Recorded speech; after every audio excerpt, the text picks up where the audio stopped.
Assalamualaikum warahmatullahi wabarakatuh. Waalaikumsalam warahmatullahi wabarakatuh. Alhamdulillah wassalatu wassalamu ala Rasulillah wa ala alihi wa sahbihi wa man tabi'ahu wa mawala.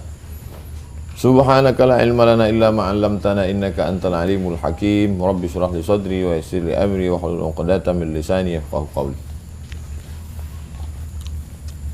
Silakan, tafadhali. 3. Kitab jenazah.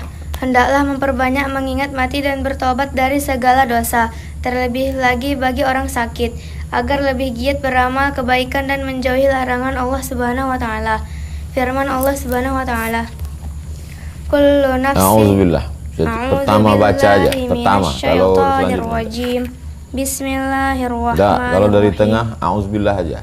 Kalau di awal surat baru bismillah. Kullu nafsin za'iqatul mauti wa innama tuwaffawna ujurakum yaumal qiyamah. Kullu nafsin, setiap yang bernyawa, za'iqatul maut, merasakan sakitnya mati. Wa innama tuwaffawna ujurakum, balasan kamu nanti akan dipenuhkan Allah yaumal qiyamah. Sabda Nabi dari Abu Hurairah radhiyallahu an, aksiru, banyak-banyaklah mengingat zikra hazimil ladzatil maut. Banyak-banyaklah kamu mengingat yang memutus segala kesenangan. Lezat, segala yang lezat-lezat putus kalau dia datang. Siapa itu? Mati. Banyak-banyak ingat mati. Terus Menjenguk orang sakit. Menjenguk orang sakit hukumnya sunat, guna menghibur kesedihannya, karena kegembiraan orang sakit itu dapat juga menjadi obat. Sabda Rasulullah SAW. Hakul muslim alal muslimi khamsun. Hak sesama muslim ada 5. Antum muslim? Saya muslim, maka ada 5. Pertama, raddus salam, menjawab salam. Kalau saya ucapkan salam, kalian wajib jawab salam. Assalamualaikum. Waalaikumsalam. Wa iyadatul marid, kalau sakit jenguk. Wa ittiba'ul janaiz, mengiringi jenazah. Kalau meninggal, iringi jenazahnya sampai ke kubur. Wa ijabatud da'wah, kalau diundangnya datang. Jangan tengok yang undang. Ini kadang orang kalau diundang pejabat datang, diundang fakir miskin tak datang. Siapapun yang undang datang. Kalau makan ayam datang, kalau mihun tak datang. Wa tashmitul atis, wa tashmit atish, kalau dia bersin maka ucapkan yarhamukallah. Alhamdulillah kata dia, yarhamukallah. Dibalas lagi yahdikumullahu yuslihu balakum. Terus Orang yang menjenguk orang sakit hendaklah mendoakan agar sakitnya lekas sembuh dan menganjurkan supaya dia tobat dari segala dosa, membayar utang jika ada, dan berwasiat. Si sakit hendaklah berbaik sangka kepada Allah karena ia mengetahui bahwa Allah bersifat pengasih, penyayang, dan pengampun. ana inda dhanni abdi bi, aku menurut prasangka hambaku, kata Allah. Aku, kata Allah, menurut prasangka hambaku. Sangka baik aja sama Allah. Kalau kita sakit, sangka baik. Mudah-mudahan dengan sakit itu kita diampunkan dosa. Sesudah berusaha ternyata gagal, sangka baik. Mungkin ada hikmah di balik itu. Semoga ada hikmahnya Pak Ustadz. Ternyata hikmah udah menikah. Ada hikmah di balik itu. Tak tahu kita. Asa antakrahu syai'an, boleh jadi kau benci sesuatu. Wa yaj'alallahu fi khairan katsira. Ada banyak kebaikan di balik itu. Kita tak tahu. Yang penting berusaha. Terus Hal-hal yang harus dilakukan terhadap orang sakit parah. nih, kalau nengok orang sakit, nih yang mesti dilakukan. 1. 1. Orang yang sakitnya parah sehingga hampir menghembuskan napas penghabisan hendaklah dihadapkan ke kiblat. Hadapkanlah dia ke kiblat. 2. Mana kiblat? Jadi kalau orang sakit, masuk antum ke kamar, cuman lah menghadapkan dia ke kiblat. Cuman menghadapkan dia ke kiblat. Kakinya ke sana, kepalanya ke sana, kakinya ke kiblat, kepalanya ke sini, naikkan ke bantal, naikkan. Atau cara yang kedua, kepalanya ke utara, kakinya ke selatan, miringkan dia ke, paham? Gimana caranya? Kepalanya ke timur, kasih bantal. Atau tempat tidur rumah sakit itu kan bisa naik. Kata suster bidan tak bisa naik pak, naik sedikit mati. Kepalanya ke utara, kakinya ke selatan, miring. Kalau tak bisa miring terlentang.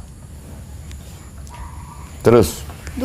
Orang sakit parah hendaklah diajarkan membaca kalimat tauhid atau la ilaha illallah di telinga sebelah kanan. kanan. Maka kalian bisik sebelah kanan. La ilah. Tolonglah ustazah, kalian udah punya rumah Quran nih, datanglah oma-oma. Tolonglah ustazah, suami saya mau meninggal. Sakitnya udah berat betul. Mau kalian bisikkan ke telinganya? Kenapa pula kalian bisikkan ke laki orang? Mau pula katanya. Kalian tanyalah mana anak laki-lakinya. Mana? Datang kalian. Mana anak laki-lakinya? Mohon maaf ya bu, anak laki-lakinya mana? Tak ada anak laki-lakinya Pak Ustadz. Anak perempuan. Jangan kalian bisikkan. Begitu kalian bisikkan, la ilah, nggak jadi matilah Ustazah. Inilah yang kutunggu-tunggu katanya.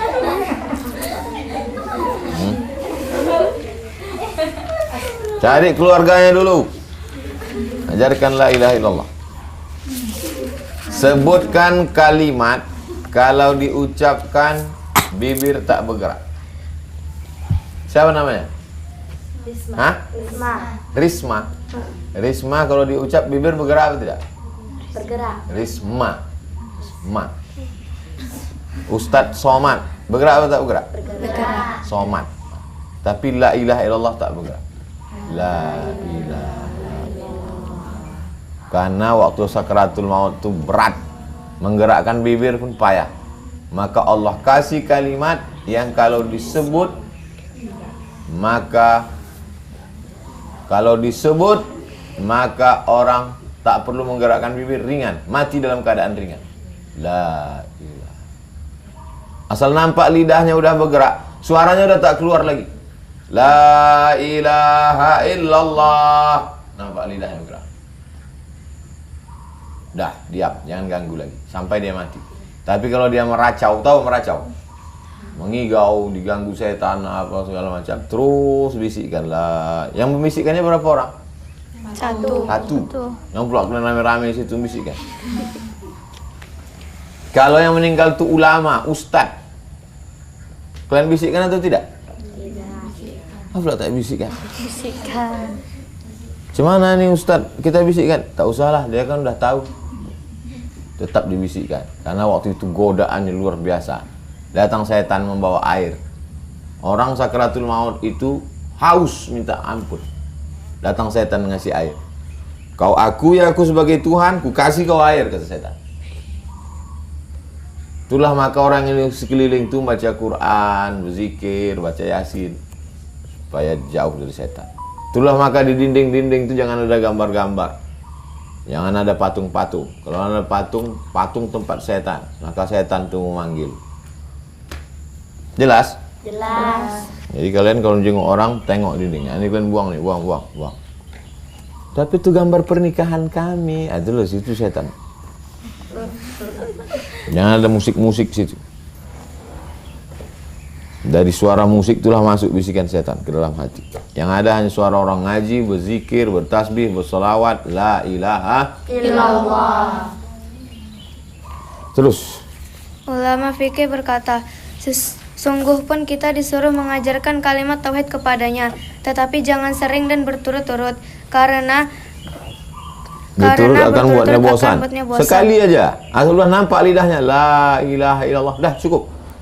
Tapi kalau dia terus, tabungan gimana? Bisa ingat-ingat lagi tuh Pak, la ilaha illallah. Nanti kalau aku mati kau jangan kawin lagi ya. Usah bahas tuh Pak. Maka apabila telah diajarkan satu kali, jangan diulangi Jangan lagi. ulang lagi. kecuali sesudah mengucapkan perkataan yang lain. Kecuali dia mengucapkan kalimat yang lain. Mobil udah di servis ke bengkel gitu. 3. Bunga udah disiram gitu. Token udah kalian bayar listrik gitu. Terus 3. Orang yang sakit parah sebaiknya dibacakan surat Yasin. Sabda Rasulullah SAW. Iqra'u mautakum Yasin. Bacakan surat Yasin. Baca. Ada anaknya yang bisa baca Yasin? Mohon maaf Pak, tak ada anaknya yang bisa baca Quran. Istrinya gitu, lebih tak pandai juga. Ustazah itulah yang membacakan Yasin wal Qur'anil Hakim. La tuqra'u fi amrin asirin. Kalau dibacakan surat Yasin itu pada perkara yang susah, pada perkara yang sulit, illa yassarahullah, dimudahkan Allah. Susah rezeki, baca Yasin. Susah sehat, baca Yasin. Susah jodoh, baca Yasin. Susah sakratul maut, baca Yasin. Alhamdulillah Pak Ustadz, alhamdulillah Ustazah. Kenapa? Begitu dibacakan langsung mati. Itulah kalian, sudah mati kalian ketawa pula. Mestinya sedih lah. Terus Hal-hal yang harus dilakukan terhadap orang mati. 1. Matanya hendaklah dipejamkan atau ditutupkan. Menyebut yang baik-baik, mendoakan, dan memintakan ampun atas dosanya. semua orang yang mati itu matanya. Kenapa matanya terbuka? Karena menengok ruh keluar. Yang pertama dingin tuh kaki. Dingin juga kaki. Coba rasa. Dingin. Kebas. Tak lama lagi tuh. Naik dia ke atas. Ke atas. Lalu kemudian kalian kalau tidur belakang tuh tak menempel. Pasti begini dia.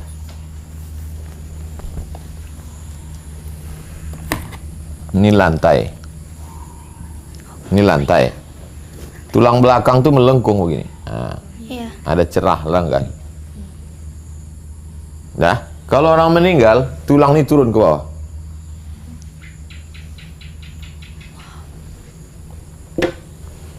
Kecuali gemuk kali, tak tertahan tulang tu lagi. Dari lutut, dari ujung berembus dia keluar dari sini. Roh itu waktu masuknya dulu dihembuskan. Wa nufikha fihi ruh wa nafakhtu fihi ruh. Ini daging dihembuskan. Maka keluarnya pun berembus juga. Waktu ruh itu keluar dari mulut, dari hidung, mata menengok ruh itu keluar. Ruh keluar, ruh Abdul Somad ini keluar, mata menengok. Itulah maka ditutupkan mata. Tolonglah Ustazah, lakiku matanya terbuka aja dari tadi malam. Mau kalian menutupkannya? Mau lah kalian menutupkan? Yang menutupkan matanya anaknya, bininya, keluarganya. Allahumma rfa' darajatahu ma'al ghabir. Inna lillahi wa inna ilaihi raji'un. Allahumma rfa' darajatahu ma'al ghabir. Pejamkan matanya, sebut yang baik-baik. Uzkuru mahasina mautakum. Orang yang mati itu sebut yang baik. Baik. Baiknya bapak nih dulu ya Allah. Waktu kami datang ke rumah dia, diundangnya mau menyambut bulan puasa, dikasihnya kami makan. Padahal makan keripik. Yang kalian sebut tak baiknya, waktu diundangnya kami makan, keripik lah dikasihnya. Tak terpotong kan ayam. Mendoakan, doakan dia. Pak Anu sudah meninggal. Allahumma firlahu warhamhu wa'afihi wa'afu anhu. Allahumma firlahu warhamhu wa'afihi. Pak Anu sudah meninggal. Alhamdulillah, pelit kali dia, mampus di situ. Memintakan ampun atas dosa-dosanya. Allahumma firlahu warhamhu wa'afihi wa'afu anhu. Idza hadartum mautakum, kalau kamu menengok orang mati, faghmidul basar, pejamkan matanya. Fa innal basara yatba'ur ruh, karena mata itu menengok ruh pun. Wa qulu khairan, ucapkanlah yang baik-baik. Fa innahu yu'ammanu ala man qala ahlul mait, karena doa orang baik itu diaminkan. La tad'u ala anfusikum illa bi khairin. Jangan doakan yang buruk-buruk. Wa innal malaikata yu'minu ala ma taqulun. Malaikat mengaminkan doa kalian. 2. Seluruh badannya hendaklah ditutup dengan kain. Hal ini dilakukan sebagai penghormatan kepadanya dan supaya tidak terbuka auratnya. Siapkanlah kain panjang. Ustaz ada, Ustaz siapkan ya.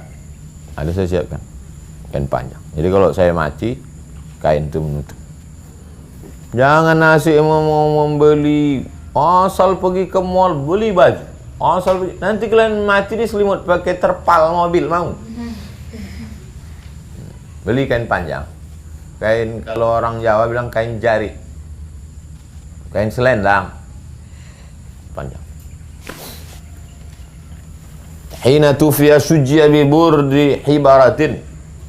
Ketika Nabi meninggal ditutup dengan kain tenunan dari Yaman. Tutup kain. Jangan kain mewah-mewah mahal-mahal kali. Kain-kain biasa aja. Yang pula kain sutra menunjukkan orang kaya, tak usah.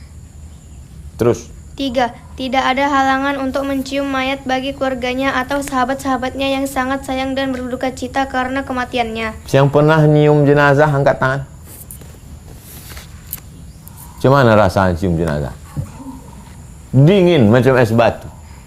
Saya pertama kali mencium jenazah tahun 1990 bulan Juni. Berapa tahun yang lalu? 31 tahun yang lalu. Buka wajah penutup jenazah, cium. Jenazah Syekh Muhammad Ali.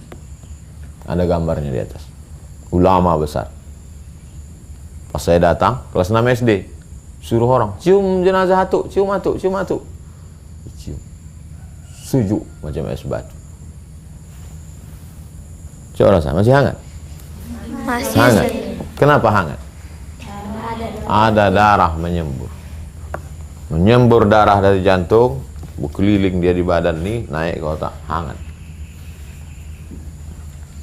Makanya orang yang kena diabetes, yang pertama kali membusuk yang di ujung-ujung. Ujung tangan, ujung kaki. Orang yang mendaki gunung ke atas, naik ke gunung puncak, es batu tak mengalir, itu ujung kuku. Pernah kalian nonton film pendaki gunung, busuk ujung kuku. Kenapa? Karena darah kalau yang dekat-dekat nih mengalir dia. Pas sampai ke ujung tak sampai, membusuk karena tak mengalir. Maka ketika menggereti detak jantung, berhenti. Kenapa si Anu meninggal mendadak? Karena sakit jantung. Jantung berhenti berdetak, darah pun berhenti, dingin langsung. Setuju. Kenapa si Anu meninggal? Kemarin kan masih sehat, mendadak. Kenapa? Kena jantung. Mana pernah? Si Anu kenapa meninggal? Kena kudis. Si Anu kemarin kena pano. Kena sakit jantung, mendadak. Dingin, sejuk. Mencium jenazah tu ingat mati kita. Bagus. Tolonglah ustazah, suami saya meninggal. Pas dibuka wajah, mau kalian cium? Enggak. Apa kalian cium lagi orang? Laki-laki sama laki-laki. Kecuali ayah kandung, abang kandung, adik kandung. Terus 4. Ahli mayat yang mampu hendaklah segera membayar utang si mayat jika ia berutang, baik dibayar dari harta peninggalannya ataupun dari pertolongan keluarga sendiri. tidak boleh membagi harta warisan min ba'di wasiyatin, keluarkan wasiat. Keluarkan wasiat harta. Wasiat harta tak boleh lebih dari 1/3.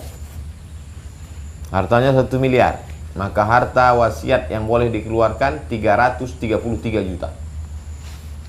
Audain, bayarkan hutang. Setelah bayar hutang, barulah hartanya dibagikan. Harta warisan. Nafsul mu'min mu'allaqatun bidainihi.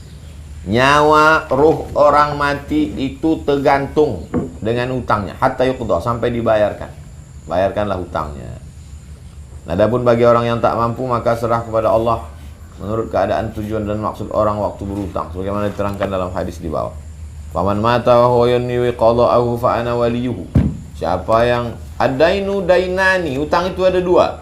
Faman mata wa huwa yanwi qada'ahu, siapa yang mati dia berniat mau bayar hutang, fa ana waliyuhu, maka aku yang akan bertanggung jawab mengurusnya. Wa man mata wa la yanwi qada'ahu, siapa yang berhutang tak ada niat bayar, fadzalikal ladzi yu'khadhu min hasanatihi, diambil amal pahalanya, laisa yauma idzin dinarun wala dirhamun, hari itu tak ada yang bisa membayar hutang. Maka setiap kalian ngutang niat Bayar. siapa yang mati ninggalkan hutang, niat bayar hutang, kata Nabi, aku yang akan bertanggung jawab. Tapi kalau niat berhutang tak mau bayar hutang, habislah pahala bacaan Quran kalian diambil orang. Hutang bakwan, hutang orong-orong, hutang kerupuk, hutang es.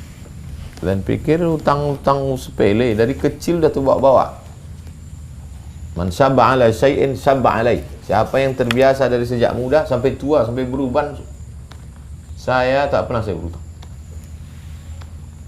Bukan saya kaya, saya tak kaya, tapi tak pernah saya berhutang. Kenapa Ustaz tak mau berhutang? Takut mati. Sekolah di Mesir tak pernah berhutang. Sekolah Maroko tak pernah berhutang. Sekolah ke Sudan tak pernah berhutang. Lebih baik saya hidup susah daripada ngutang.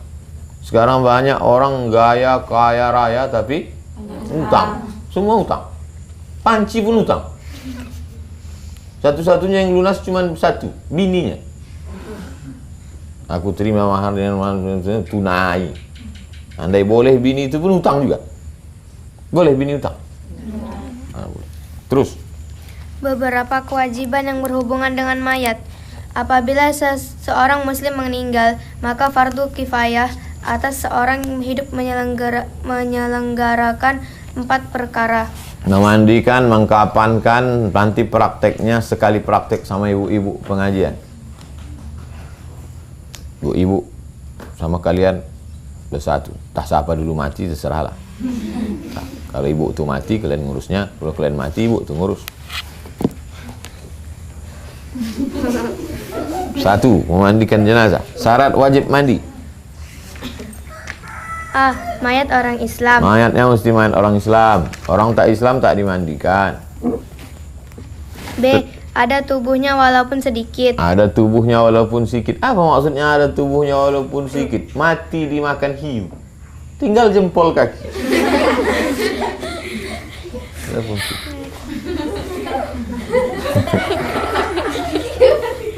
Terkam hiu di tengah laut. Kata hiu, jempol ni busuk. Puih gitu. Apakah dimandikan? Iyalah. Walaupun sedikit. C. Mayat itu bukan mati syahid. Orang mati syahid bersimbah darah habis ditembak sama Israel. Apakah dimandikan? Tidak. Karena nanti pada mahsyar dia dibangunkan dengan darah-darahnya itu jadi saksi. Wala taqulu liman yuqtalu fi sabilillahi amwat. Jangan kau katakan orang mati jihad fi sabilillah itu mati. Bal ahya, dia hidup. Terus. Mandi untuk melepaskan kewajiban itu sekurang-kurangnya dilakukan 1 kali, merata ke seluruh badannya. Siram sekali, rata ke seluruh badan. Sesudah najis yang ada pada badannya dihilangkan dengan cara bagaimanapun. Sebaiknya mayat itu diletakkan di tempat yang tinggi. Dikasih tempat yang tinggi, macam ini dikasih. Kalau bisa lebarnya agak 2 lah, jangan tipis sekali, nanti jatuh pula. Gitu, disiram, jangan di lantai. Seperti ranjang atau balai-balai, di tempat yang sunyi, jangan orang ramai. Tutup. Jangan kalian mandi, kalau mandi pakai terpal, tutup keliling. Banyak orang, kau ngapain tengok? Yang tidak berurusan dilarang masuk, keluar. Kena aja mandikan. Seperti tak ada orang masuk ke tempat itu selain orang yang memandikan dan orang yang menolong mengurus keperluan yang bersangkutan dengan mandi. Sebaiknya kalau mak kalian meninggal, kalianlah memandikan. Jangan kalian serahkan ke orang lain. Itu maka belajar nanti praktek memandikan. Paling bagus ahli bait keluarga memandikan. Makanya Nabi SAW meninggal, yang memandikan dia cucunya Sayyidina Al-Hasan, Sayyidina Al-Husain, menantunya Sayyidina Ali, kemudian sepupunya Sayyidina Abdullah bin Abbas. Terus. Pakaiannya diganti dengan kain basahan atau kain mandi. Sebaiknya kain sarung supaya auratnya tidak mudah terlihat. Dibuka baju dia waktu meninggal tuh, diganti dengan kain sarung. Terus Sesudah diletakkan di atas ranjang, kemudian didudukkan dan punggungnya disandarkan pada sesuatu. Lalu perutnya kalau orang sudah meninggal dunia, itu badannya jadi kaku. Bukan macam ini bisa gini-gini. Jadi kalau kaku tak bisa lagi, dia paksa digunting. Kalau lama dimandikan. Kalau ada orang meninggalnya pas sedang kampanye, coblos nomor mati. Begini, gimana cara membengkokkannya? Pakai air hangat. Diambil air hangat pakai kain, disendi-sendi. Karena dingin, itulah dia kaku. Tapi begitu hangat, darahnya itu jadi hangat lagi. Yang kalian paksa, mimpi nanti kalian malam. Terus? Lalu perutnya disapu dengan tangan dan ditekankan sedikit supaya keluar kotorannya. Kemudian sesudah diletakkan di atas ranjang, kemudian dudukkan dan punggungnya disandarkan pada sesuatu, lalu perutnya disapu dengan tangan dan ditekankan sedikit supaya keluar kotorannya, bersih. Terus? Perbuatan itu hendaklah diikuti dengan air dan wangi-wangian agar menghilangkan bau kotoran yang keluar.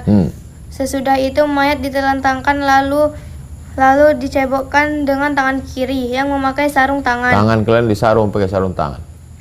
Terus? Sesudah cebok sarung tangan hendaklah diganti dengan yang bersih. Lalu anak jari di kiri dimasukkan ke mulutnya, digosokkan giginya, dibersihkan mulutnya dan diwudukkan. Tangan kalian itu disarung pakai kain putih. Kalau mengorek hidung di ujung jari ini, kalau di sini, okay. Sudah dipakai mengorek gosok pas makan siang. Makanya jangan menyepelekan orang mandikan orang mati. Maka saya kalau ceramah di mana-mana, hai Pak Bupati, hai Pak Wali Kota, hai Pak Gubernur, keluarkanlah anggaran untuk memandikan orang mati. Wali Kota apa namanya itu setelah Medan arah ke Langkat, Binjai dulu, yang dulu tak tahu sekarang. Itu ada dibuat anggaran untuk orang yang memandikan jenazah. Banyak orang tak peduli sama memandikan jenazah. Padahal jenazah omaknya, ayahnya, atuknya, neneknya digosokkan mulutnya. Tolong bapak-bapak, ibu-ibu, orang-orang kaya, cari orang mandikan jenazah. Kalau saya dulu yang ngurus jenazah almarhumah, saya cari, ambil kain, masukkan duit ke kain itu, kasih. Besar jasa dia. Terus? Kemudian kepala dan janggutnya dibasuh, rambut dan janggutnya disisir perlahan-lahan. Rambutnya yang tercabut hendaklah dicampurkan kembali ketika mengafaninya. Gugur rambutnya, digulung-gulung, masukkan lagi ke kain kafan. Jangan biarkan. Lalu bagian tubuh sebelah kanannya dibasuh, kemudian sebelah kirinya. Siramnya kanan dulu, sama macam mandi. Kita juga mandi wajib kanan dulu, baru kiri. Sesudah itu dibaringkan ke sebelah kirinya, dan badannya yang sebelah kanan dibasuh, kemudian dibaringkan lagi ke sebelah kanannya, dan dibasuh badannya sebelah kiri. Bagian tubuh sebelah kanan dibasuh, kemudian sebelah kiri. Sesudah itu dibaringkan ke sebelah kiri, baringkan ke sebelah kiri, miring ke sebelah kiri, basuh sebelah kanan. Maringkan ke sebelah kanan, basuh sebelah kiri. Itu guna koma tuh. Kalau tidak, tak bertitik, tak berkoma dia. Semua itu dilakukan satu kali, tapi disunahkan 3 atau 5 kali. Ganjil, 1, 3, 5. Air untuk mandi mayat ini sebaiknya air dingin. Ustazah, kalau bisa air hangat. Kenapa begitu, Bu? Suami saya biasa mandi air hangat. Kok pikir ini mau mandi santai? Ini mandi jenazah. Kecuali jika berhajat pada air hangat karena sangat dingin. Minta air hangat, kata ustazah. Kenapa? Jenazah kan air dingin. Aku tak tahan dingin. Ustazah itu tak tahan. Karena sangat dingin, karena susah menghilangkan najis. Ada najis yang udah beku, mesti disiram pakai air hangat. Baik juga memakai sabun atau sejenisnya kecuali untuk basuh yang penghabisan. Basuh penghabisan jangan ada lagi sabun. Air pembasuh penghabisan itu sebaiknya dicampur dengan sedikit kapur barus atau wangi-wangian yang lain. Kafur, bahasa Indonesia yang masuk ke dalam bahasa Arab. Kafur. Karena di dunia ini yang ada kafur cuma di Pulau Sumatera. Nama pantainya Barus, maka disebut dengan Kafur Barus. Di mana Barus itu sekarang? Tapanuli Tengah. Dulu orang Jepang datang, orang Mesir datang naik sampan dari Kairo ke pantai Barus untuk mencari pokok kamper namanya. Dari pokok kamper itulah keluar getahnya Kapur Barus untuk mengawetkan mumi supaya tak busuk.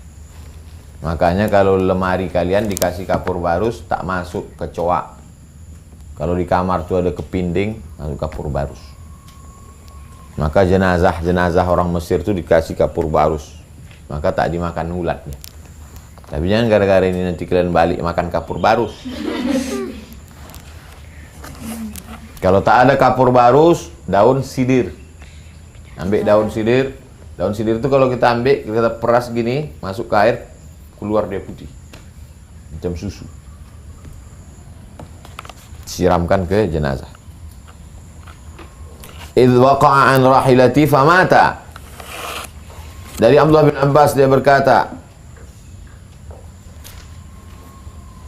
ada seorang laki-laki jatuh dari kendaraannya lalu meninggal. Kata Nabi, mandikan dia dengan air dan siram dengan air bidara. Sidir. Ada di depan rumah Ustaz. Rumah paling pinggir, dekat jendela, 3 pokok. Yang kalian ambil daunnya. Dari Ummi Atiyah, Nabi SAW masuk waktu kami memandikan anak perempuannya, anak perempuan Nabi. Ilsilnaha salasan, mandikan dia 3, au khamsan atau 5, au aksar atau lebih. In ra'aitunna dzalik bima'in, dengan air, wasidrin, dengan air sidir. Wa ja'alna fil akhirah kafuran. Siramkan yang terakhir kafur. Kafur dari bahasa Indonesia. Kafur Barus. Yang berhak memandikan mayat. Yang berhak memandikan mayat. Kalau mayat itu laki-laki, yang memandikannya hendaklah laki-laki pula. Perempuan tidak boleh memandikan mayat laki-laki, kecuali istri dan muhrimnya. Sebaliknya, jika mayat itu perempuan, hendaklah dimandikan oleh perempuan pula. Tidak boleh laki-laki memandikan perempuan kecuali suami atau mahramnya. Jika suami dan mahram sama-sama ada, suami lebih berhak untuk memandikan istrinya. Begitu juga jika istri dan mahram sama-sama ada, maka istri lebih berhak untuk memandikan suaminya. Supaya aibnya tak ditengok orang, supaya tak diceritakan orang cacat-cacatnya. Nanti antum bilang, suami saya ini saya sama anak-anak saya aja lah. Datang ibu-ibu pengajian, kami mau juga. Apa kau menggatal? Terus, bila seorang perempuan meninggal dan di tempat itu tidak ada perempuan, suami atau mahramnya, mayat itu hendaklah ditayamumkan saja. Kalau perempuan meninggal di tempat itu tak ada perempuan, tak ada suami, tak ada mahram, macam yang terjadi di satu daerah unjuk rasa masyarakat ramai-ramai, dimandikan pula oleh tukang mandikan laki-laki di rumah sakit, maka perempuan itu ditayamumkan. Tayamum. Ambil tanah. Sudah belajar tayamum kan? Sudah. Sapu ke mukanya sekali, sapukan ke tangan. Sudah cukup. Begitu juga dengan yang kena COVID. Orang kena COVID tak dimandikan, tayamumkan. Ganti pakaiannya dengan pakaian biasa, tayamumkan. Kemarin dapat jenazah, pas dibuka rupanya bajunya belum dibuka, masih pakai pempes pula. Rupanya tak dimandikan. Buka semua, tayamumkan aja. Tak boleh dimandikan oleh laki. Begitu juga yang meninggal adalah laki-laki. Di kampung itu semua laki-laki merantau keluar negeri kerja. Bininya tak ada, mahramnya tak ada, semua perempuan. Maka tayamumkan. Cemana nih ustazah? Tak ada laki-laki yang mandikan. Udah kita tayamumkan. Siapa yang menanayamumkan di jenazah? Akulah, kalian tak tahu. Maka mayat itu ditayamumkan. Kalau mayat itu kanak-kanak laki-laki, maka perempuan boleh memandikannya. Anak-anak, boleh kalian mandikan. Begitu juga kalau mayat itu anak perempuan, boleh laki-laki mandikan. Jika ada beberapa orang berhak memandikan, maka yang lebih berhak adalah keluarga terdekat. Kalau dia mengetahui kewajiban mandi serta dapat dipercaya. Kalau tidak, berpindahlah hak itu kepada keluarga jauh yang berpengetahuan serta amanah. Mengafani mayat. 2. Mengafani mayat. Hukum mengafani atau membungkus mayat itu adalah fardu kifayah atas orang yang hidup. Kafan diambil dari harta si mayat sendiri jika ia meninggalkan harta. Kalau ia tidak meninggalkan Nanti harta, kalau kalian punya duit, belikan kain agak 5, 3, 7 gulung, serahkan ke masyarakat. Banyak sekarang orang mau dikafankan tak ada kain. Ustadz nyuruh aja atau pernah Ustadz buat? Pernah saya buat. Saya cari, ibu apa kerjanya? Saya mandikan jenazah Pak Ustadz. Belikan dia sekian gulung, pakai untuk jenazah, sedekah. Paling bagus kita siapkan. Pernah menengok raja-raja Turki, gambarnya pun tak pernah. La ilaha illallah Muhammad Rasulullah. Sultan Turki. Sultan Turki.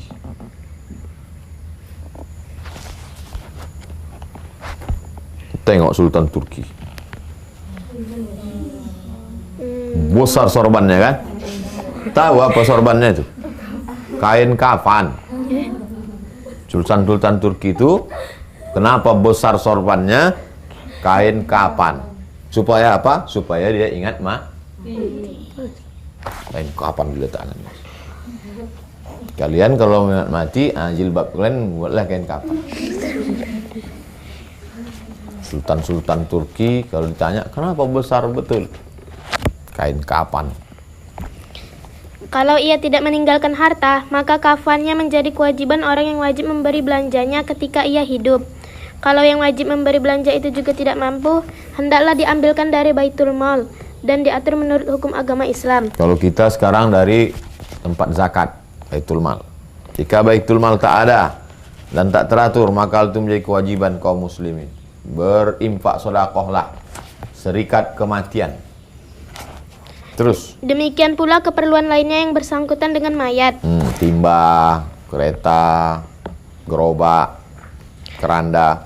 Terus. Kafan sekurang-kurangnya selapis kain yang menutupi seluruh badan mayat. Paling minim selapis. Terus. Baik mayat laki-laki maupun perempuan. Sebaiknya untuk laki-laki 3 lapis kain. Tiap-tiap lapis menutupi seluruh badannya. Sebagian ulama berpendapat bahwa salah satu dari 3 lapis itu hendaklah izar kain atau kain mandi.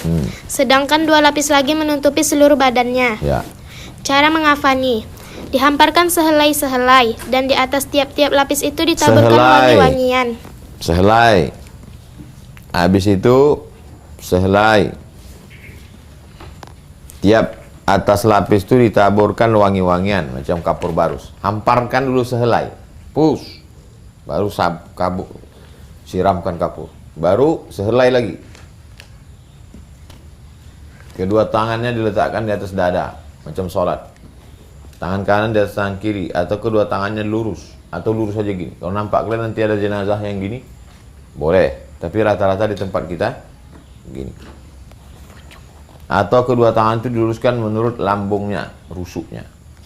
Diriwayatkan dari Aisyah, kufina Rasulullah SAW fi salasati aswabin. Nabi dikafankan 3 lapis kain, bidin, putih, suhuliyah, bersih, terbuat dari kapas katun, min kursuf, laisa fiha qamisun wala imamah. Tidak pakai gamis, tak pakai sorban. Kain aja 3 lapis. Mayat perempuan sebaiknya dikafani dengan 5 lembar kain. Yaitu kain bawah, baju, tutup kepala, kerudung, cadar, kain yang menutup seluruh badannya. Digunting itu, bukan dijahit macam baju. Gunting. Nanti praktek. Cara mengafaninya. Cara mengafaninya: mula-mula dipakaikan kain basahan, baju tutup kepala, lalu kain basahan dulu, dari pinggang ke bawah. Habis itu baju, habis itu tutup kepala, habis itu kerudung. Kemudian dimasukkan dalam kain yang meliputi seluruh badannya. Di antara beberapa lapisan kain tadi sebaiknya diberi wewangian. Misalnya kapur barus.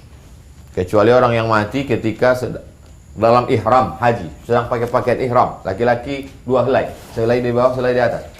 Dia tak boleh diberi harum-haruman, tak pula boleh ditutup kepalanya karena dia belum tahallul. Orang yang meninggal waktu haji belum tawaf ifadah, belum gunting rambut, belum selesai umrohnya, belum selesai hajinya, maka tak boleh dikasih haruman dan kepalanya tak ditutup, pakai kain ihram itu saja. Kafan sebaiknya adalah kain putih bersih. Saya maunya pakai batik Pak Ustaz, tetap pakai kain putih. Albisu min siyabikumul bayad fa innaha khairu siyabikum wa kafinu fiha mautak. Menyempurnakan pemakaian kafan. Idza kafana ahadukum akhahu, kalau kamu mengapani saudaramu, falyuhsin kafanahu, perbaikilah kafan. Kafan yang baik maksudnya baik, sifatnya baik, cara makainya serta terbuat dari bahan yang baik, sifatnya telah diterangkan. Kain yang putih begitu pula cara memakaikannya.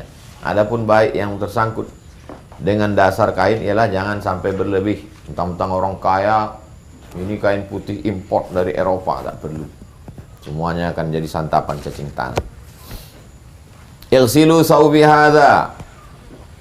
Dari Aisyah, Abu Bakar melihat kain. Kata dia, igsilu sawbi hadza. Cuci olehmu kainku ini, tambahilah 2 kain lagi. Kafinilah aku dengan kain itu. Kain ini sudah usang. Orang yang hidup lebih berhak memakai kain baru daripada mayat. Kapan hanya untuk tanah. Ini kainnya kain usang, ayah, kata Aisyah. Orang hidup lebih layak untuk pakai kain baru. Untuk aku biarlah kain-kain kapan yang bekas saja. Tak perlu kain baru. Karena tanah, daging, kulit akan hancur. 3. 3. Menyolatkan mayat. Sabda Rasulullah Shallallahu Alaihi Wasallam, "Sallu ala mautakum." Solatkanlah orang yang mati. Sallu ala man qala la ilaha illallah. Solatkanlah orang yang mati la ilaha illallah. Kalau begitu orang yang dalam keadaan Muslim. Kunna julusan inda Nabi id utiya binajazatin. Sallu ala sahibikum. Salatkan dia. Syarat menyolatkan jenazah. 1. Syarat menyolatkan mayat. 1. Syarat-syarat salat yang juga menjadi syarat salat mayat seperti menutup aurat, suci badan dan pakaian, menghadap ke kiblat. 2. Dilakukan sesudah mayat dimandikan dan dikafani. Mandi, kafan, salatkan. 3. 3. Letak mayat itu di sebelah kiblat orang yang menyolatkan, kecuali kalau salat itu dilaksanakan di atas kubur atau salat goib. Rukun menyolatkan mayat. 1. Niat, sebagaimana salat yang lain. ala hadzal maiti 4 takbiratin. Tak bisa bahasa Arab Pak Ustaz. Aku solat jenazah orang ini 4 kali takbir. Jadi makmum, jadi imam. Lillahi ta'ala. 2. Takbir 4 kali dengan takbiratul ihram. Allahu Akbar. 3. Membaca Al-Fatihah sesudah takbiratul ihram. Allahu Akbar. A'udzubillahi minasyaitonir rajim. Bismillahirrahmanirrahim. Alhamdulillahirabbil alamin arrahmanir rahim maliki yaumiddin. Iyyaka na'budu wa iyyaka nasta'in. Shiratal mustaqim.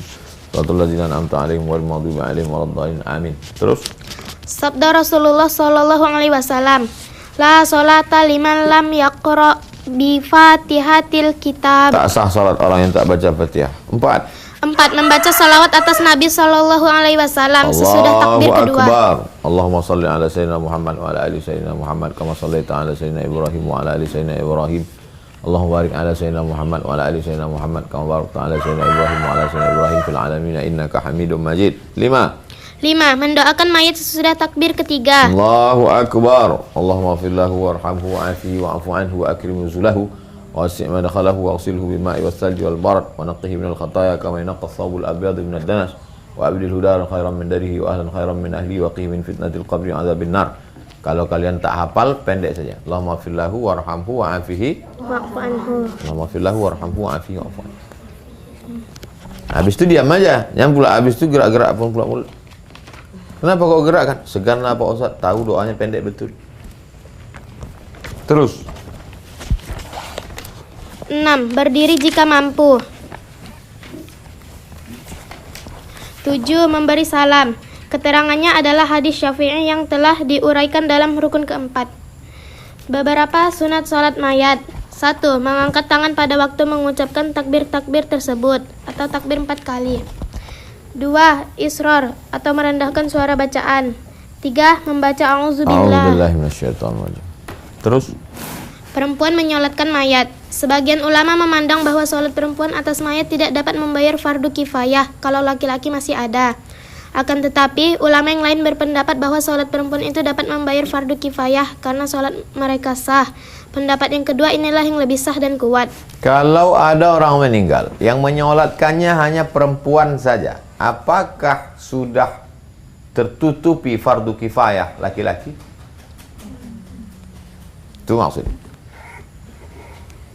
Akan tetapi ulama yang lain berpendapat bahwa sholat perempuan itu dapat membayar fardu kifayah karena sholat mereka sah. Fardu kifayah itu dilaksanakan 1 orang, 2 orang, 3 orang di kampung ini, maka semua sudah gugur kewajiban. Meninggal saya, lalu yang menyolatkannya kalian 3 orang, apakah sudah terlaksana fardu kifayah? Sudah. Kenapa begitu? Karena sholat mereka sah. Pendapat yang kedua inilah yang lebih sah dan lebih kuat. 2. Berjamaah. Sholat jenazah disunatkan berjamaah dan hendaknya dijadikan 3 saf atau baris. 1 saf sekurang-kurangnya terdiri atas 2 orang. Maka jika yang sholat ada 6 orang, lebih panjang sholat jenazah itu sopnya ke belakang. 2, makin panjang ke belakang makin bagus. Bukan disusun panjang-panjang. Ada 100 orang dari ujung sana ke sana 100. Nah, paling sedikit sop 2. Oh, karena orangnya ramai 5 lah kos. 5.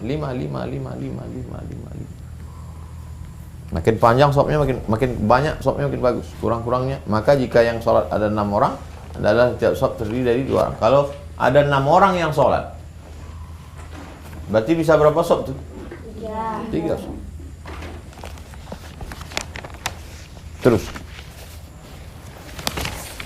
makmum wajib mengikuti imam dalam takbir.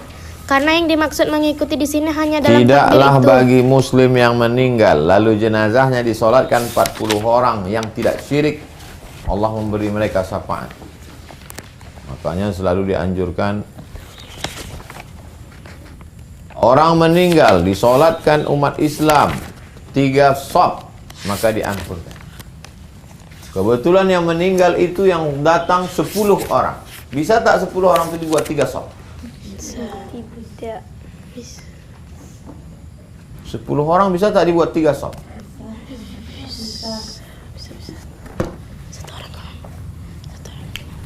Ini jenazah.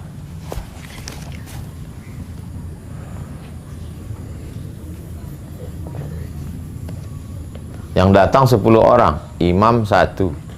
1, 2, 3, 1, 2, 3, 1, 2, 3. Bisa?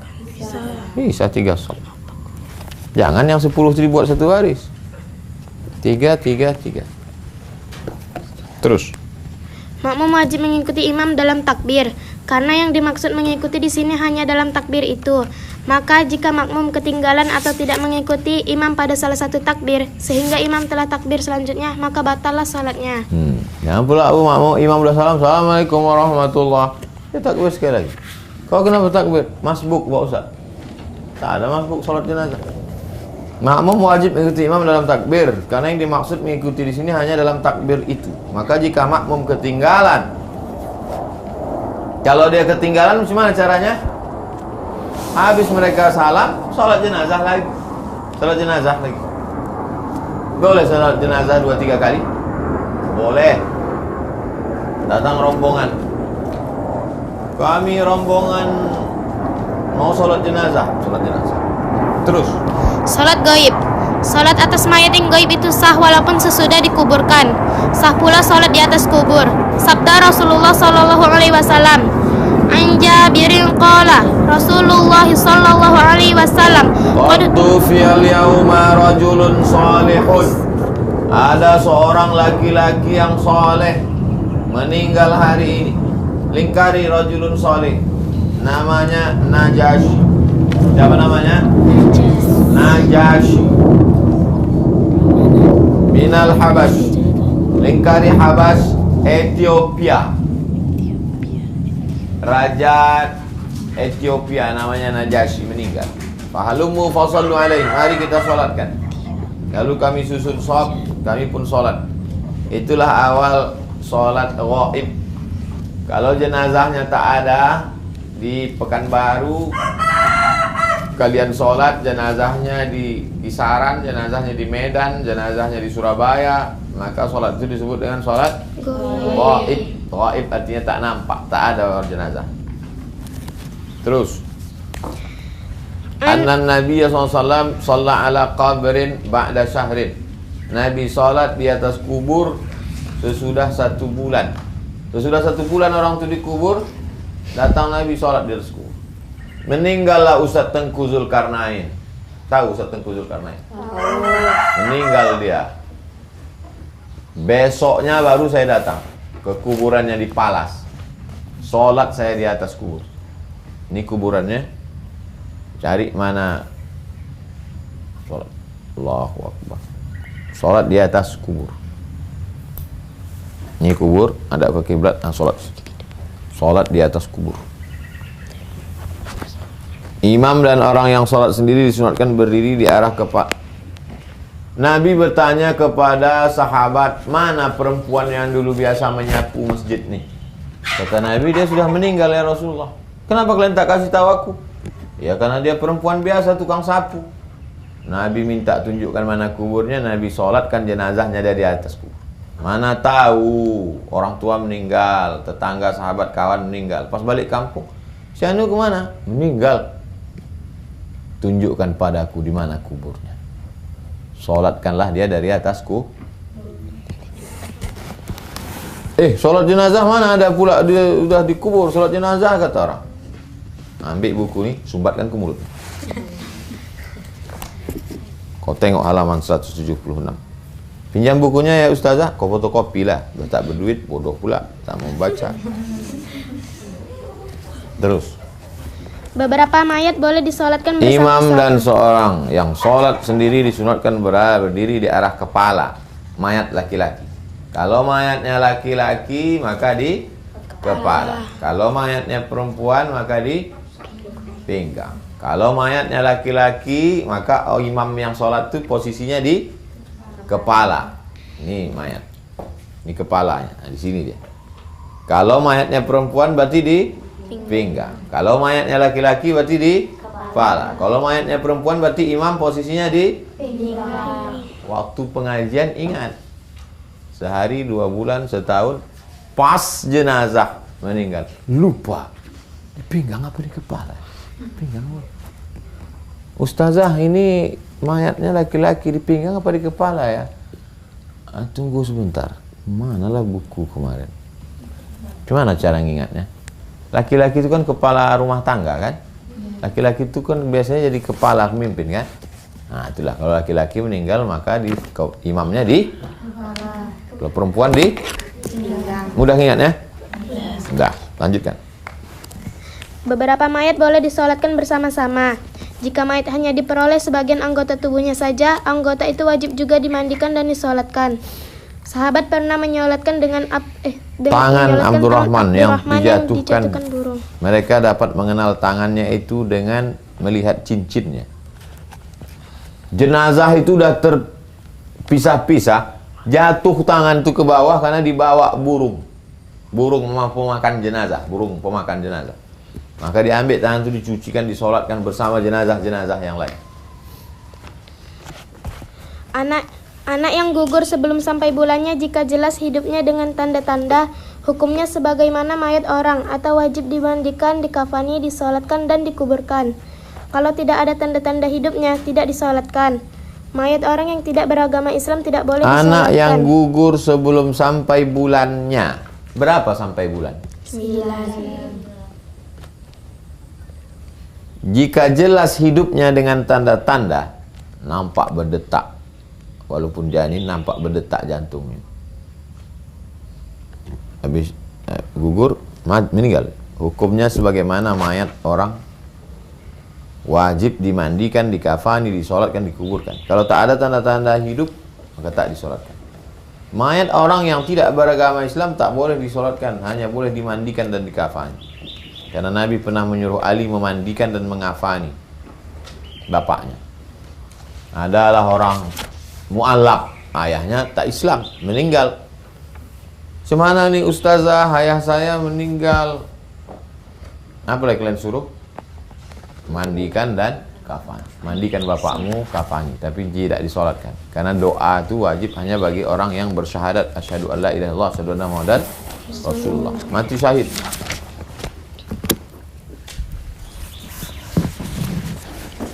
Mati syahid. Yang dimaksud dengan mati syahid ialah orang yang terbunuh dalam peperangan melawan orang kafir untuk menjunjung tinggi agama Allah. Orang yang mati syahid itu tidak dimandikan, tidak disolatkan, dan cukup dikafani dengan pakaiannya yang Tidak berlumur dimandikan, darah itu. tidak disolatkan, cukup dikafani dengan pakaiannya yang berlumuran darah itu saja. Pakaiannya, darahnya itu jadi saksi waktu dia dibangkitkan. Idzas sama'u fatarat wa idzal kawakibun tasarat wa idzal biharu fujirat wa idzal quburu bu'sirat. Waktu kubur dibangkitkan nanti. Menurut pembagian ahli fikih, syahid terbagi pada 3. 1. 1. Syahid dunia dan akhirat. Inilah yang dimaksud dengan syahid tersebut di atas. Ustazah, apa arti syahid dunia, syahid akhirat? Syahid dunia, syahid akhirat maksudnya orang yang mati syahid waktu perang. 2. Syahid dunia, orang yang mati dalam perang melawan orang kafir tapi bukan karena menjunjung tinggi agama Allah. Ikut perang karena ingin jadi pahlawan. Ikut perang supaya dapat baju besi. Syahid akhirat, orang yang mati teraniaya, mati terkejut, bam, mati dia. Mati kena penyakit kolera, mencret, mati tenggelam. Angkatan laut yang tenggelam kemarin, kapal selam hilang. Mudah-mudahan mati syahid, karena dia membela negara. Mati tertimpa oleh sesuatu, orang kerja bangunan, jatuh batu dari atas. Mati kebakaran, pemadam kebakaran sedang memadamkan, datang api berkobar dari atas. Al-mat'unu syahid, orang yang mati karena sakit wabah, termasuklah orang yang mati karena COVID. Ustazah, suami saya mati karena COVID, apakah dia syahid? Antum bacakanlah hadisnya. Al-mat'unu syahid, orang yang kena wabah mati syahid, tapi dia mati sama selingkuhannya, tak syahid. Itu namanya syahid dunia. Jika antum ditanya apa itu arti syahid dunia, orang yang dihukum mati syahid tapi tidak mati perang fisabilillah. Termasuk juga mati melahirkan. Ibu-ibu hamil mati melahirkan, mati syahid. Makanya niatnya niat baik.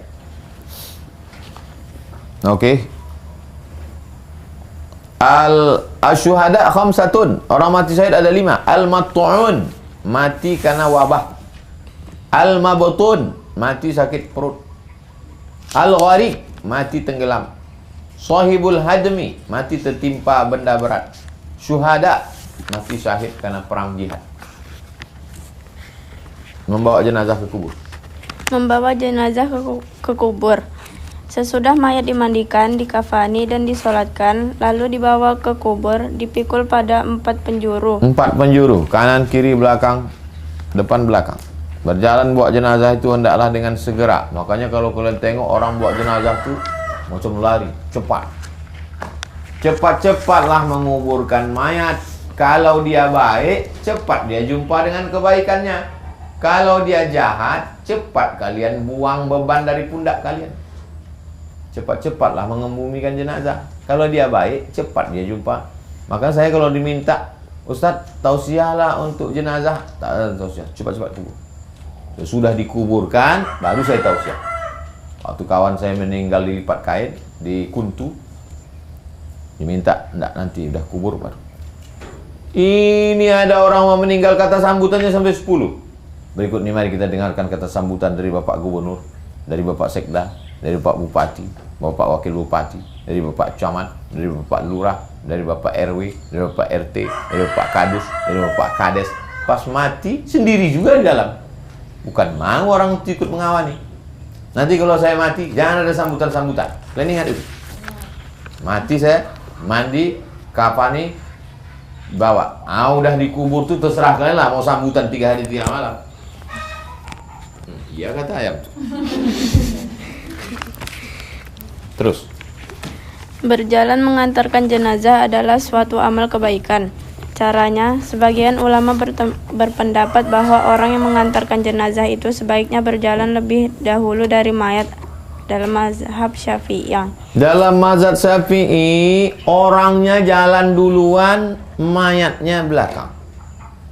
Orang yang mengantar jenazah itu berjalan lebih dulu. Sedangkan sebagian ulama berpendapat sebaiknya yang mengantar itu berjalan di belakang mayat. Jadi kalau antum ditanya, Ustazah, mayatnya duluan atau kami? Itu serah kalian lah. Berkelahi pula orang itu gara-gara itu, bertambah pula jenazah. Orang suka berkelahi. Mayatnya duluan, jenazahnya duluan. Mayatnya duluan baik, jenazahnya duluan juga tak masalah. Yamshuna amamal janazah. Dari Abdullah bin Umar, dia melihat Nabi SAW, Abu Bakar, Umar berjalan di depan jenazah. Abu Bakar, Umar, Nabi di depan jenazah, jenazahnya di belakang. Nabi dari Sayyidina Ali, al-mashyu khalfal janazah afdal.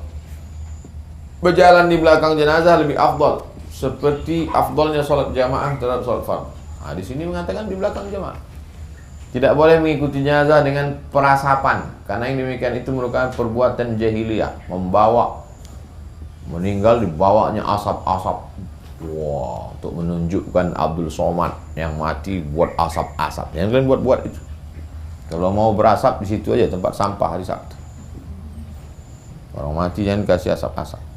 Apabila seorang melihat jenazah, hendaklah dia berdiri meskipun mayat itu bukan orang Islam. Lewat jenazah. Berdiri. Berdiri semua santriah. Kenapa kalian berdiri? Ada jenazah. Bukan, itu pejabat lewat. Salah ya, disangkanya bunyi ambulan. Rupanya polisi poredel. Terus 4. Menguburkan mayat. menguburkan mayat. Proses terakhir. Kewajiban yang keempat terhadap mayat ialah menguburkannya. Hukum menguburkan mayat adalah fardu kifayah atas yang hidup. Dalam kuburan, sekurang-kurangnya kira-kira tidak tercium bau busuk mayat itu dari atas kubur dan tidak dapat dibongkar oleh binatang Jangan buas. sampai dibongkar harimau macan karena mau makan jenazah. Jangan sampai baunya naik ke atas. Biasanya dia agak-agak orang setinggi orang tegak, orang dewasa, agak-agak 2 meter. Masuk ke dalam 170 kalau saya. Terus Sebab maksud menguburkan mayat ialah untuk menjaga kehormatan mayat itu dan menjaga kesehatan orang-orang yang ada di sekitar tempat itu. tapi di Maroko, saya menengok dengan mata kepala saya sendiri kubur di Maroko, tak dalam. Tak dalam kubur di Maroko, segini aja. Di dalamnya ada peti beton, lantainya beton. Masukkan jenazah ke dalam, tutup pakai beton juga di atas, baru pakai tanah. Beton bawah, masukkan jenazah, tutup, baru pakai tanah. Begitu pemakaman di Maroko. Saya menengok waktu saya sekolah. Miringkan, jadi tidak digali, buka. Nanti setelah hancur bisa diisi orang lain lagi. Bagus, efisien, tak perlu banyak tanah. Terus Lubang kubur disunatkan memakai lubang lahat. Kalau tanah perkuburan itu keras, tetapi jika tanah perkuburan tidak keras, mudah runtuh seperti tanah yang bercampur dengan pasir, maka lebih baik dibikinkan lubang tengah. lubang lahat, setelah digali tanah, digali, ini dindingnya digali, lalu kemudian dikerok ini dinding kubur tuh, dinding kubur, maka dipotong ini tanah ini, kira-kira muat jenazah masuk ke dalam. Kalau tanahnya keras, tanah liat keras atau tanah keras, dimasukkan jenazah itu dalam, baru ditutup pakai papan. Tapi kalau tanahnya berpasir, asal dikerok, digali, runtuh longsor, tak bisa. Maka digali di tengah. Ini lubang, ini lubang masuk dalam. Digali lagi di tengah, seagak-agak jenazah bisa miring. Gali di tengah, masukkan jenazah itu baru ditutup pakai papan ya. Kalau yang di samping itu namanya lahat. Maka disebut orang tuntutlah ilmu walau ke liang lahat. Itu lahat. Lahat di samping. Kalau yang satu tadi di tengah. Kalau tanahnya keras, lahat. Kalau tanahnya berpasir, buat di tengah.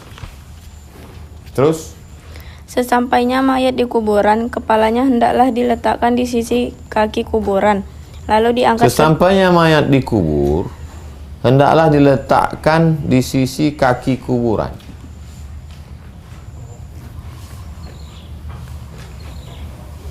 Sana kiblat.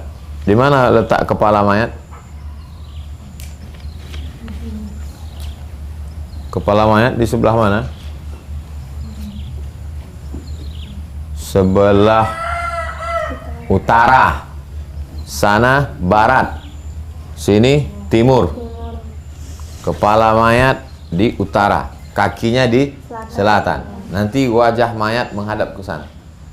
Maka begitu sampai di kuburan, kepalanya hendaklah diletakkan di sisi kaki. Letakkan kepalanya, lubangnya situ, letakkan di kaki. Lalu diangkat ke dalam lahat atau lubang tengah, dimiringkan ke sebelah kanannya, dihadapkan ke kiblat. Jenazah dikubur itu bukan telentang, miring ke kiblat. Itulah maka ada tanah bulat-bulat. Kalau kalian tengok pemakaman, tanah dibulatkan. Tanah bulat itu gunanya untuk mengganjal, karena dia miring ke sana. Kalau tak ada ganjal, telentang dia balik. Almarhumah emak nih, saya yang turun ke bawah sama Jamal adik saya, sama kawan saya meletakkan tanah itu di samping, dihadapkan ke kiblat, hidungnya menempel ke tanah, tempelkan hidung ke tanah. Dia letakkan di sisi kaki kuburan, lalu diangkat ke dalam liang lahat atau tengah lubang tengah, dimiringkan ke sebelah kanan, dihadapkan ke kiblat. Ketika meletakkan mayat ke dalam kubur, disunatkan membaca Bismillah wa ala millati Rasulillah. Bismillah wa ala millati Rasulillah. Seorang laki-laki telah bertanya kepada Rasulullah tentang berapa dosa besar. Jawab beliau, dosa besar ada 9. Syirik, menyekutukan Allah, sihir, membunuh, memakan riba, makan harta anak yatim, lari dari perang, menuduh orang berzina, durhaka pada orang tua, menghalalkan Baitul Haram kiblat kamu sewaktu kamu masih hidup dan sesudah mati. Yang dimaksud dengan kiblat sudah mati ialah dalam lubang liang lahat. Terus Beberapa sunnah yang bersangkutan dengan kubur. 1. Ketika memasukkan mayat ke dalam kubur, sunnah menutupi bagian atasnya dengan kain atau yang lainnya. Makanya waktu memasukkan ke dalam, ada orang yang megang kain. Satu pojok sana, satu sini, satu sini. Ini lubangnya, dan megang kain. Pegang kain, itu sunnah. Terus 2. Kuburan itu sunnah ditinggikan kira-kira sejengkal dari tanah biasa agar diketahui. Sejengkal. Jika kalau saya mati, kalian ziarah ke kubur saya, kalian tengok, tinggikan sejengkal. Tak usah dibangun-bangun di atas. Terus 3. Kuburan lebih baik didatarkan daripada dimunjungkan. Didatarkan daripada tajam begini, datar. Terus 4. Menandai kuburan dengan batu atau yang lainnya di sebelah kepalanya.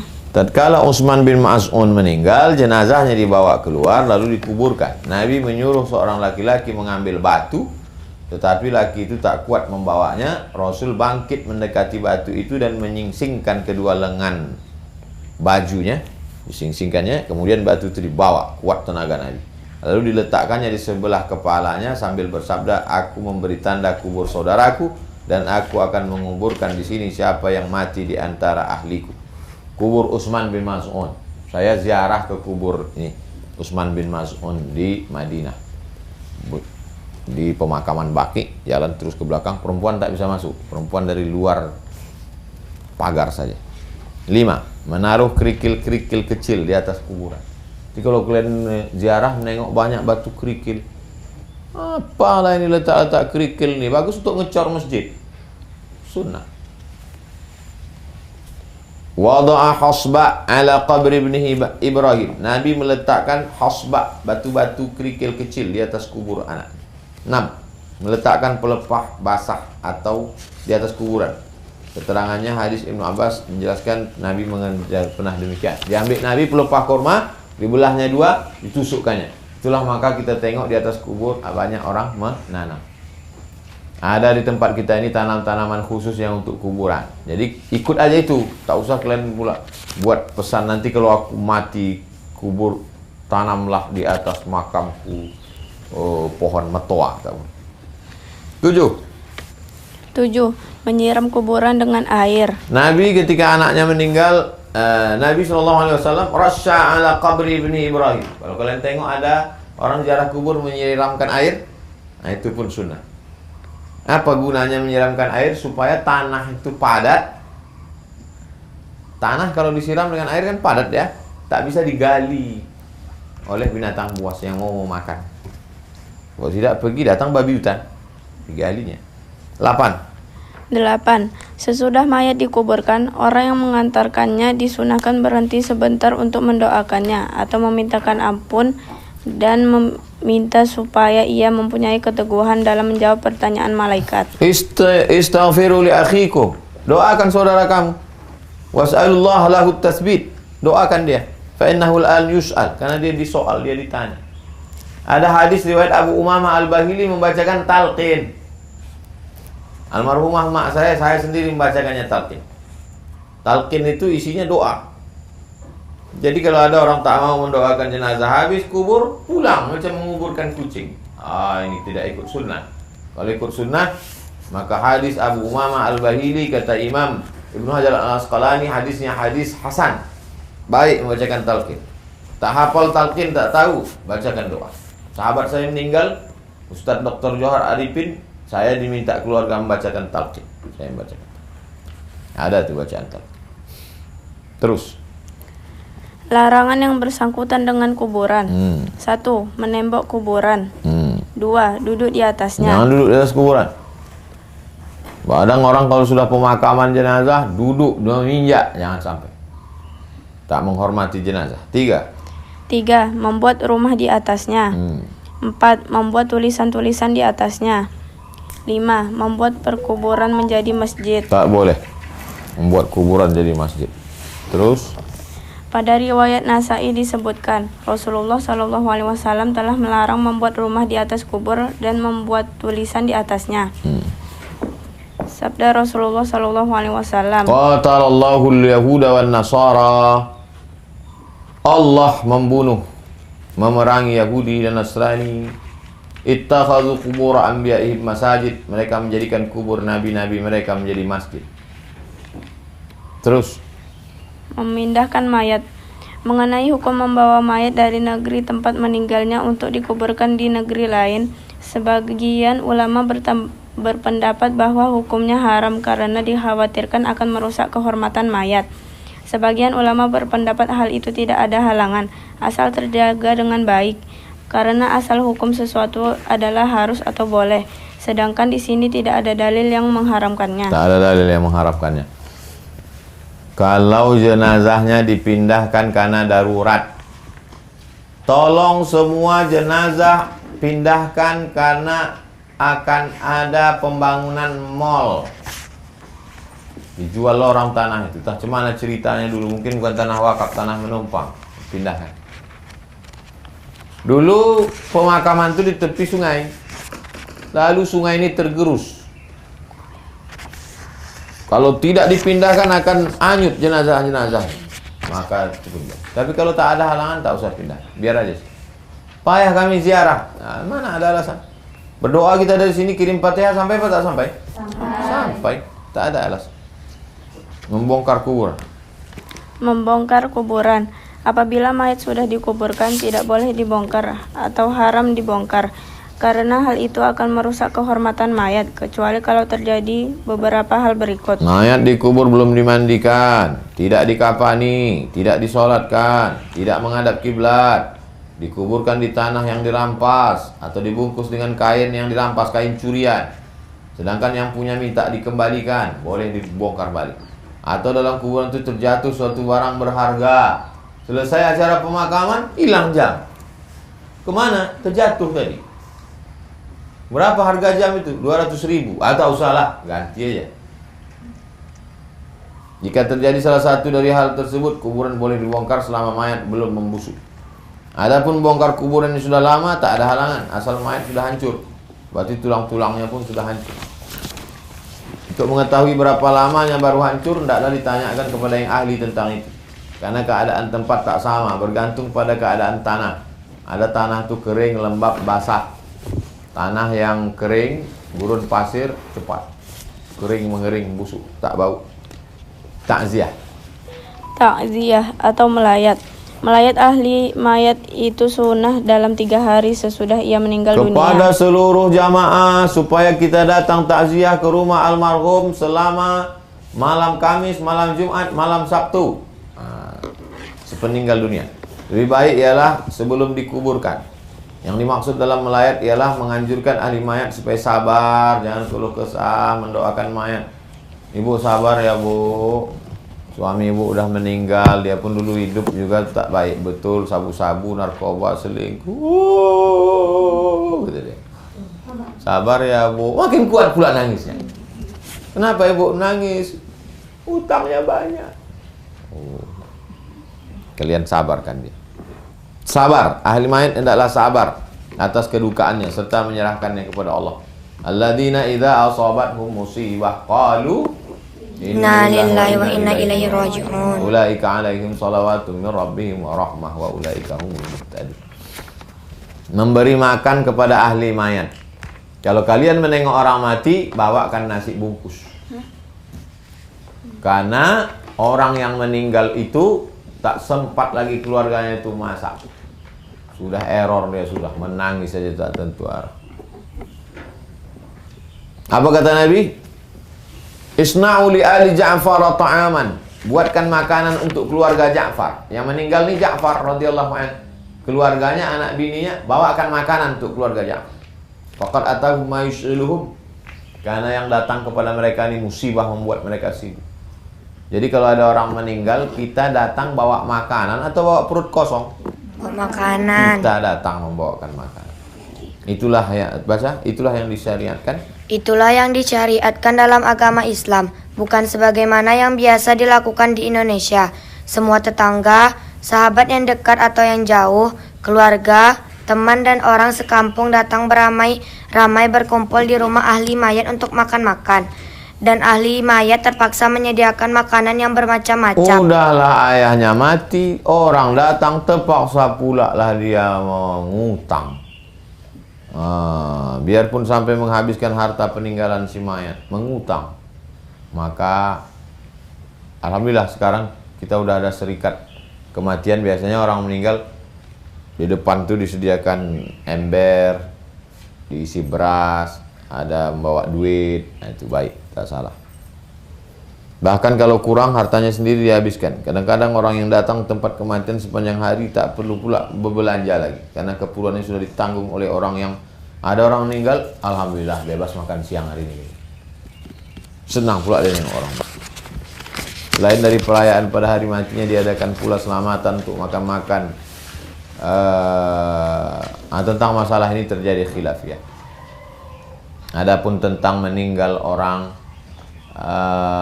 riwayat dari tabi'in namanya Imam Atha. Imam Atha menganjurkan untuk bersedekah makanan. Tulis di halaman 190. Imam Atha (2) dianjurkan sedekah makan selama 7 hari 7 malam. Imam Atha (2) dianjurkan sedekah makanan 7 hari 7 malam. Jadi kalau keluarga yang meninggal itu mau bersedekah makan 7 hari 7 malam, Bapak Ibu Saudara sekalian, jangan takut makan ini karena ini adalah sedekah dari saya. Maka hukumnya boleh.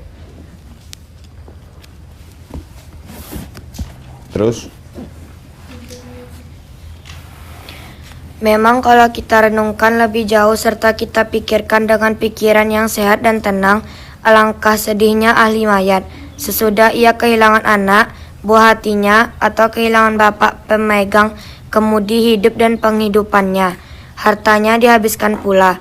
Kalau tidak mengikuti kehendak adat, ia tercela di mata kaum adat yang berpikiran tidak sehat itu. Terus ziarah kubur. Ziarah kubur. Laki-laki disunatkan menziarahi kubur. Adapun bagi perempuan hal ini dimakruhkan karena tabiat perempuan lemah hati dan lekas susah. Maka dikhawatirkan akan mencucurkan air mata dan akan berkeluh kesah serta berduka cita sehingga lupa akan kekuasaan Allah. Khawatir perempuan itu kalau dibawa ziarah kubur emosinya tak tertahan, meraung-raung dia ratap situ. Tapi kalau dengan ziarah kubur itu dia menjadi takut pada Allah, bagus. Perempuan zaman sekarang bagus dibawa ziarah kubur daripada ziarah mall. Asik mau ke mall aja dia bawa ziarah kubur. Peringat mati, supaya tak menumpuk baju sampai 3 lemari, supaya tak beli sepatu 100 pasang, mati tak pakai sepatu. Orang yang menziarahi kubur disunatkan memberi salam kepada orang di kubur. Assalamualaikum ya ahla diyar minal mu'minin wal muslimin wa inna insyaallah bikum lahiqun nas'alullah lana wa lakumul afiyah. Tak hafal doanya, itu bacaan pendek. Assalamualaikum ya ahlal kubur. Membacakan Al-Fatihah, Qul huwallah 3 kali, Qul huwal falaq, Qul bin nas, sampaikan ke orang meninggal. Kalau anak kandung otomatis sampai. Tapi kalau orang lain, kalian ziarah ke kubur saya, kalian baca Qul huwal Fatihah sekali, Qul huwallah 3 kali, Qul bil falaq sekali, Qul bin nas sekali.